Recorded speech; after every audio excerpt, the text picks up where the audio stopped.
മക്കളെ പാടിപ്പഠിപ്പിക്കേണ്ടത് മുത്തുനബി സല്ലല്ലാഹു അലൈഹി വസല്ലമ തങ്ങളെ പറ്റിയും അവിടുത്തെ കുടുംബത്തെ പറ്റിയുമാണ്.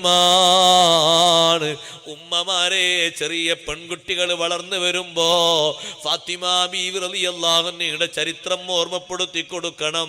29 വയസ്സ് മാത്രമല്ലേ ഫാത്തിമ ബീവി റളിയല്ലാഹു അൻഹ ജീവിച്ചത്.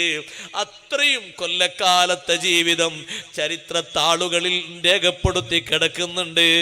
ആ ഫാത്തിമ ബീവി റളിയല്ലാഹു അൻഹ ക്ഷമിച്ചത്, ആ ഫാത്തിമ ബീവി റളിയല്ലാഹു അൻഹ ഹയാ കാണിച്ചത്, ആ ഫാത്തിമ ബീവി റളിയല്ലാഹു അൻഹ കല്യാണത്തിന്റെ ആദ്യരാത്രിയിൽ തന്നെ നിസ്കാരം നിർവഹിച്ചത്, ആ ഫാത്തിമ ബീവി റളിയല്ലാഹു അൻഹ പ്രാരാബ്ധത്തിലും ഭർത്താവിനോടൊപ്പം കുടുംബത്തോടൊപ്പം കഴിഞ്ഞുകൂടിയത്, ഫാത്തിമ ബീവി റളിയല്ലാഹു അൻഹ 2 കൈയും മലക്കിയിട്ടും മരച്ചിട്ടും തണർത്തിട്ടും അതേ പൊട്ടിയിട്ടും ചീറ്റിയിട്ടും കൈയിന് തണർപ്പ് വന്നിട്ടും ആ സുന്ദരമായ ശരീരത്തിൽ കേടുപാട് വന്നിട്ടും ദിക്റിന്റെ മധുരം കൊണ്ട് ആത്മീയ ഭാവം കൊണ്ട് അടിമകളെ സ്വീകരിക്കാതെ ദിക്റ് കൊണ്ട് മതിയാക്കിയ സംഭവം മക്കൾക്ക് പകർന്നു കൊടുക്കണേ.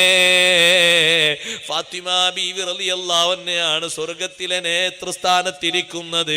സയ്യിദത്തു നിസാഇ അഹ്ലിൽ ജന്ന.